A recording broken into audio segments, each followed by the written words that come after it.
ሰላም ጤና ይስጥልኝ። እንዴት ሰነበታችሁ? በያላችሁበት ሰላምታዬ ይድረሳችሁ። ተክለ ሚካኤል አበበ ነኝ። እዚህ 526 ሪችመንድ ስትሪት ኢስት ላይ ከሚገኘው ኦፊሳችን በነገራችን ላይ ከኤፕሪል 1 ጀምሮ this year 2026 ኦፊስ እንቀይራለን። ወደ 715 ዳንፎርዝ አቨኒው እንገባለን። ዳንፎርዝ እና ፔፕ ላይ ቀረብ ሲል የበለጠ ማስታወቂያ እናሰማለን። አዲስ ላለፉት 11 ዓመት የቆየንበትን ኦፊስ ሊዝ ጨርሰናል። አክቹዋሊ ላስት ይር ነበር የጨረስነው፣ ግን ተጨማሪ 1 ዓመት ሰጥተውን ነው። እንወደው ነበረ። ቆንጆ ሎኬሽን ነው፣ ዳውንታውን ነው፣ ከሃይዌይ ፓርኪንግ አለው፣ ብዙ አድቫንቴጆች ነበሩት። ግን ያው በመጨረሻ የሁሉም ነገር መጨረሻ አለው አይደለም። ስለዚህ ኦፊሳችንን እንቀይራለን። ለጊዜው ግን እዛ ነው ያለሁትኝ። ዛሬ አሁን ምሽት ወደ ኤርፖርት ልሄድ ነው። ወደ ካልገሪ ይጓዛለሁ። ለቀጣዮቹ 12 ቀናት ከካልገሪ ነው የምሰራው እስከ ፌብሩዋሪ 23 ድረስ። ነገ ፌብሩዋሪ 13 ቀን ምሽት ላይ ከ5:30 ፒኤም ጀምሮ 17th አቨኒው ሳውዝ ኢስት ወይም ኢንተርናሽናል አቨኒው የሚባለው ላይ 3515 17th አቨኒው አይ ቢሊቭ ሰላምታ ኢሚግሬሽን ህንፃ ላይ ባለው አዳራሽ የብላክ ሂስትሪ መንዝን በማስመልከት የብላክ ኤክሰለንስ ኢቨንት አዘጋጅተናል። የምትችሉ ሰዎች ካልገሪ አካባቢ ያላችሁ ሰዎች ብትመጡ በጣም ቆንጆ ነው። ከ5:30 እስከ 8:39 ድረስ የሚቆይ ነው። በተለያዩ ጉዳዮች ላይ ውይይት ዲስከሽን እናደርጋለን።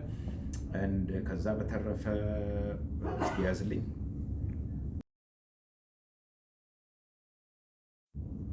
ብዙ ፖለቲካዊ ጉዳዮች ነበሩ አስተያየት የምሰጥባቸው፣ ግን ደከመኝ። ይሄ ሳምንት አጌን ሌላ አድካሚ ሳምንት ነበረ። በተለይ ዳንኤል ክብረት ትላንትና አስተያየት የአቶ አማን ፍስሐ ጽዮንን ሞት ተከትሎ የሰጠው ሶሻል ሚዲያ ላይ በጣም የሚያበሳጭ ሬሲስት የሆነ ዘረኛ የሆነ አስተያየት ነው። ከአንድ የጠቅላይ ሚኒስትሩ የማህበራዊ ጉዳይ አማካሪ የማይጠበቅ ጸያፍ የሆነ ንግግር ነው። ምናልባት ብታዩት የተሻለ ይሆናል።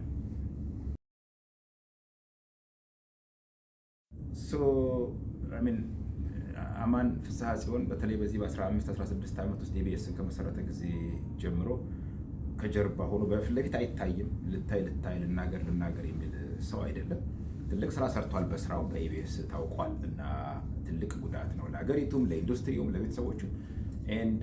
በስራው ማድነቅ ራሱ አብይ ራሱ እንዳደነቀው እንደጻፈው አንድ ነገር ነው። ግን ያን አስታኮ ሰዎችን ከሀዘን ዲስትራክት የሚያደርግ ሌላ ዘረኛ የሆነ ልዋጭ የሚሉትን በእንዲህ አይነቱ ሞት ነበረ መለወጥ የሚለው ስቴትመንት በጣም ጸያፍ ነው። ማንን ለመንካት የትኛውን የቤተሰብ ክፍል እንደሆነም አይ ቲንክ የቆየ ይሄ ሰውዬ ከዚህ በፊት በጦርነቱ ሰዓት ላይ የተናገረው ነገር ነበር።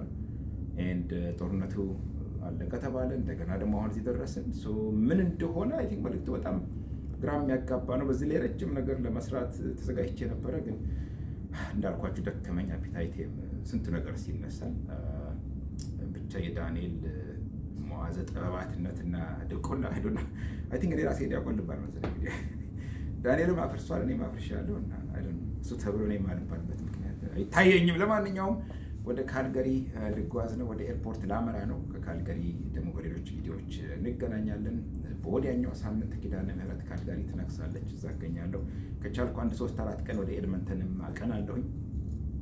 በያላችሁበት ደንበኞቻችን መልካሙን ሁሉ እመኝላችኋለሁኝ። በድጋሚ ተክሌ ነኝ። ተክሌ ሚካኤል አበበ ሳለማርያም ታስሎ.ca ሌላ ምን ቀረ? ፖዝ አድርገው እስኪ የለም የቀረ የለም። መልካም መንገድ ተመኙልኝ።